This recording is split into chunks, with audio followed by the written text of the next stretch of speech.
Finally LG ने India में velvet series का पहला फ़ोन इंडिया में लॉन्च कर दिया है। एक्चुअली इंटरनेशनल मार्केट में तो बहुत पहले ही लॉन्च कर दिया था, लेकिन इंडिया में अब जाके उन्होंने फ्लिपकार्ट पे शुरू किया है और फ्लिपकार्ट को ऑलरेडी उसकी बुकिंग भी शुरू हो गई है। और 12 नवंबर से मतलब कि कल से शायद इसका बुकिंग वगैरह और उन्होंने जैसे बताया था कि डिलीवरी शुरू हो जाएगी। सो आज इस वीडियो में मैं LG वेलवेट की फर्स्ट इंप्रेशन के बारे में बताऊंगा। दूसरा बताऊंगा कि ये फ़ोन क्या खरीदने लायक है, मतलब कि उसके हिसाब से जो प्राइस वगैरह सेट की है LG ने, तो क्या लेने लायक है या नहीं है। तीसरा, मुझे काफ़ी सारे लोगों ने बोला था कि LG वेलवेट और G8X LG का जो अभी आजकल बहुत चल रहा है, तो इसमें से कौन सा लेना चाहिए। तो आज इस वीडियो में मैं ये 3 टॉपिक कवर करूंगा। So let's get started. सबसे पहले तो बता दूं कि LG वेलवेट नाम से ही पता चल जाता है कि ये बहुत ही खूबसूरत और एकदम सिल्क जैसा फ़ोन है, जैसे कि कोई कांच का टुकड़ा हो। दिखने में काफ़ी अच्छा है, प्रीमियम डिज़ाइन है। अगर बैक साइड देखें तो पूरी ग्लास फिनिश वगैरह और कलर वगैरह बहुत ब्यूटीफुल है। और अगर ये फ़ोन के स्पेसिफिकेशन की अगर बात करेंगे तो इसमें आपको 6.8 इंच का टॉल डिस्प्ले मिलता है, मतलब कि थोड़ा थिक नहीं रहता है, पतला रहता है और काफ़ी लॉन्ग रहता है। उस तरीके का डिस्प्ले रहता है जो 6.8 इंच का आपको डिस्प्ले मिलता है। उसमें अगर प्रोसेसर की बात करें तो हमें स्नैपड्रैगन का क्वालकॉम फ्लैगशिप, लेकिन 2 साल पुराना फ्लैगशिप चिपसेट इसमें लगा हुआ है। अब 2 साल पुराना मैं इसलिए बता रहा हूँ क्योंकि इसमें 845 जो चिपसेट है वो एक्चुअली आज से 2 साल पहले जो मोबाइल हुए थे लॉन्च, उसमें चिपसेट आता था। अगर आपको ज़्यादा पता नहीं है तो मैं एग्जांपल दे देता हूँ कि उस टाइम पोको का F1 करके पहला फ़ोन रिलीज़ हुआ था, जो पोको कंपनी का पहला फ़ोन, जिसमें 845 चिपसेट था और उस टाइम उस फ़ोन की प्राइस थी 20,000 रुपये। और उसी टाइम उसी सेगमेंट में सबसे महंगा और सबसे सक्सेसफुल फ़ोन जो दूसरा 845 चिपसेट वाला था वो था सैमसंग का S9। तो ये मैं इसीलिए बता रहा हूँ कि आपको थोड़ा बहुत आइडिया आ जाएगा कि इस फ़ोन में आपको जो प्रोसेसर मिलने वाला है वो 2 साल पुराना है। इसमें अगर बैटरी की बात करेंगे तो हमें 4300 एम्प आवर की बैटरी मिलती है और रैम 6 GB का सपोर्ट है। और ऑब्वियस है कि ये 2 साल पुराना चिपसेट है तो इसमें आपको 5G का सपोर्ट नहीं मिलेगा। कैमरे की बात करेंगे तो इसमें हमें मेन 3 कैमरे मिलते हैं, मतलब उसमें जो मेन कैमरा है वो 48 मेगापिक्सल का नॉर्मल कैमरा है, 8 मेगापिक्सल का हमें अल्ट्रा वाइड लेंस मिलता है, 5 मेगापिक्सल का हमें डेप्थ कैमरा मिलता है, मतलब कि जो फोटो के आजू बाजू में बैकएंड से जो डिटेल लेता है उसको डेप्थ कैमरा बोला जाता है।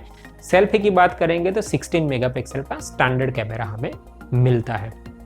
बाकी ओवरऑल जो बिल्ड क्वालिटी वगैरह है वो फेबुलस है, स्टाइलिश फ़ोन है। अब इसके साथ अगर आपको नॉर्मल फ़ोन खरीदते हैं तो LG के हिसाब से आपको ये 37,000 में मिलेगा। लेकिन अगर आप ड्यूअल एसेसरीज जैसे कि LG के सारे फ़ोन जो G8X है या V सीरीज़ के V50 V60, तो ड्यूअल एसेसरीज के साथ खरीदते हो तो आपको 50,000 रुपये की प्राइस लगेगी और उसमें आपको 2 स्क्रीन वगैरह मिल जाएगी। अब फाइनल आते हैं कि ये फ़ोन वैल्यू फॉर मनी है या नहीं है, मतलब कि आप जो खरीद रहे हो इतने पैसों में तो क्या वो वर्थ है या नहीं है।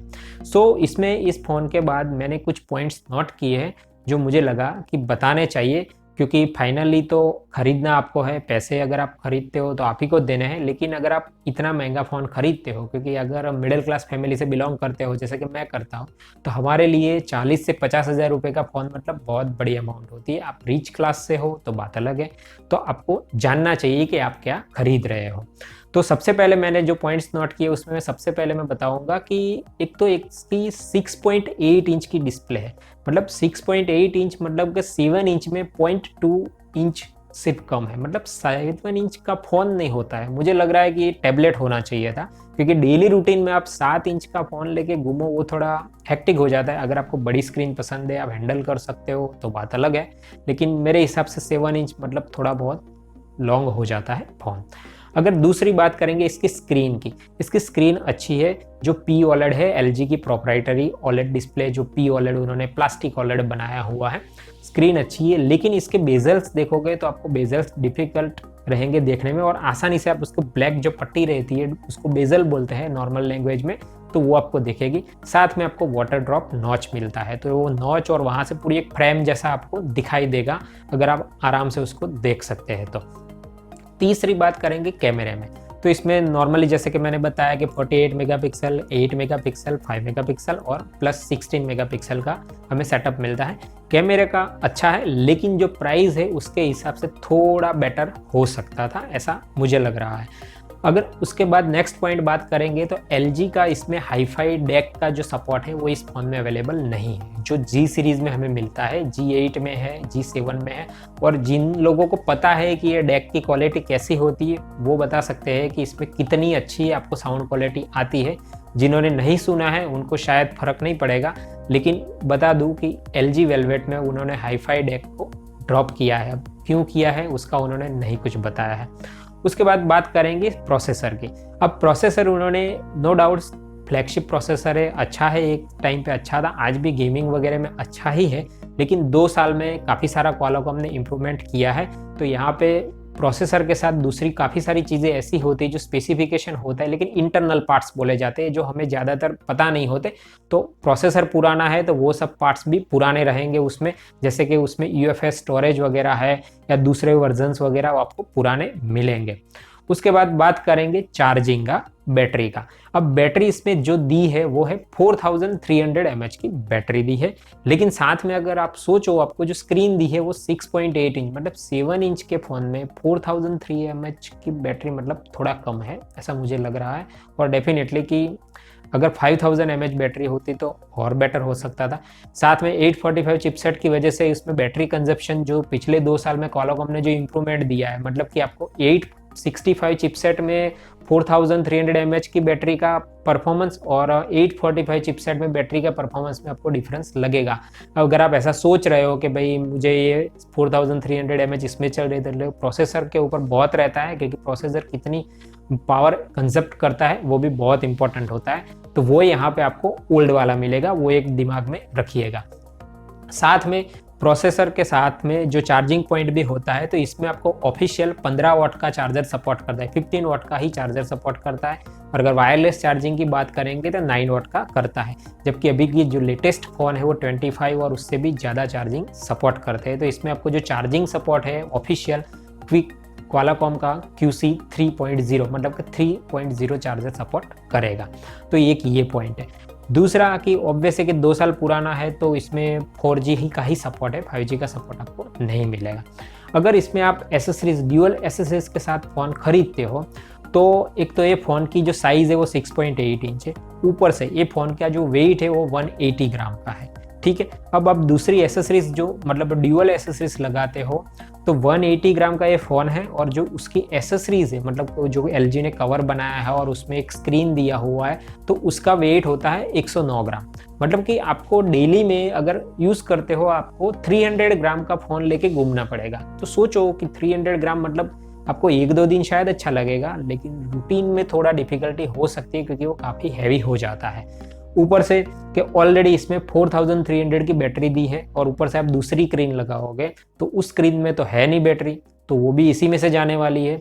तो ऑलमोस्ट अगर आप देखोगे तो आपको बैटरी बैकअप इतना नहीं मिलेगा 1 डे में। अगर आप अच्छी खासी तरीके से यूज़ करते हो आपको बहुत संभाल के यूज़ करना पड़ेगा अगर आपको लॉन्ग बैटरी चलानी है तो।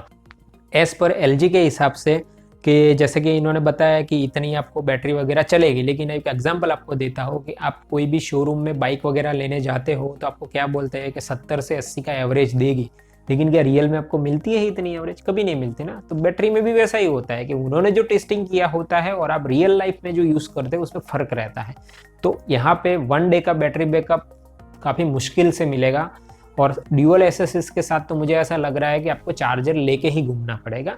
तो ये पॉइंट्स भी आप कंसीडर करिए। साथ में ड्यूअल एसेसरीज है, ऊपर से आप फ़ोन लगाओगे और उसमें जो एसेसरीज है जो मतलब उन्होंने जो कवर बनाया है वो प्लास्टिक का बनाया हुआ है।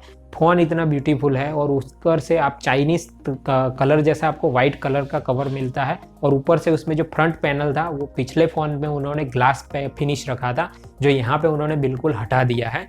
तो एकदम घटिया क्वालिटी का लगेगा आपको देखने में कि इतना अच्छा फ़ोन है, और अगर इस तरीके से यूज़ करोगे तो आप फोटो में भी देख सकते हो कि किस तरीके का आपको मिलेगा। तो आप 50,000 रुपये पे करके आपको क्या मिलेगा वो आपको देखना चाहिए। सो ये जो पॉइंट्स है वो मेरे खुद के मुझे जो लगा वो मैं बता रहा हूँ, क्योंकि आप 50,000 रुपये पे कर रहे हो तो उस तरीके का फ़ोन भी आपको एक्सपेक्ट करना चाहिए। तो मेरे हिसाब से ये वैल्यू फॉर मनी नहीं है, क्योंकि अभी होगा ये कि आप अगर फ़ोन खरीद रहे हो और इसको बेचने जाओगे जब 6 महीने बाद, तो भले ही इंडिया में 5G आया या ना आए, लेकिन लोग ये ज़रूर पूछेंगे कि ये 5G को सपोर्ट करता है या नहीं करता है। तो उस टाइम इसकी प्राइस ऑलमोस्ट आधी हो जाएगी, 20 से 25,000। तो उस टाइम आपको और भी लॉस होगा, क्योंकि भले ही 5G नहीं है लेकिन लोग तो यही मांगेंगे कि भाई 5G है या नहीं। तो यहाँ एक लॉस आपको ये भी हो सकता है, इसका रीसेल आपको नहीं मिलेगा।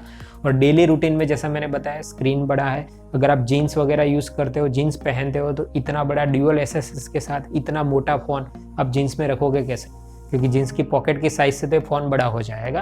तो वो सब चीज़ें भी आप खरीदने से पहले ध्यान रखिएगा। तो मेरे हिसाब से ये वैल्यू फॉर मनी नहीं है। अब बात करेंगे LG G8 X और LG Velvet के। तो डेफिनेटली आंखें बंद करके मैं यही बताऊंगा कि LG G8 X ही लेना चाहिए। क्यों? क्योंकि इसमें प्रोसेसर इससे ज़्यादा अच्छा है, 855 है। इसमें आपको ये सारी फैसिलिटी मिलती है जो ड्यूअल एसेसरीज वगैरह मतलब आपको चाहिए, आपको शौक है कि आपको यूज़ करना है किस तरीके से, तो आपको वो मिल जाता है। उसमें हाई-फाई डेक का सपोर्ट है, कैमरा मिल जाता है, स्टाइलिश है, थोड़ा इससे कंपेयर में थोड़ा छोटा भी है, और 4000 mAh का आपको बैटरी बैकअप भी मिल जाता है।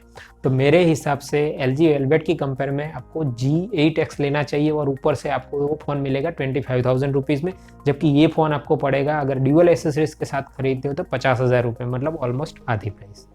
तो डेफिनेटली मैं तो यही सजेस्ट करूँगा कि G8 X आपको खरीदना चाहिए, इसके कंपेयर में काफ़ी बेटर फ़ोन है। और अगर आपको इस रेंज में, मैं दूसरा तो ज़्यादा नहीं बता सकता, लेकिन अगर आप 36 या 37 की रेंज में देखोगे तो MI 10T फ़ोन है, उसको भी एक बार ज़रूर कंसीडर कर सकते हैं, क्योंकि उस रेंज में अभी फ़िलहाल 5G का सपोर्ट है, फेबुलस स्क्रीन क्वालिटी है, सैमसंग का सेंसर लगा हुआ उसमें कैमरा है, और फ़ोन का ओवरऑल बिल्ड क्वालिटी वगैरह बहुत अच्छा है।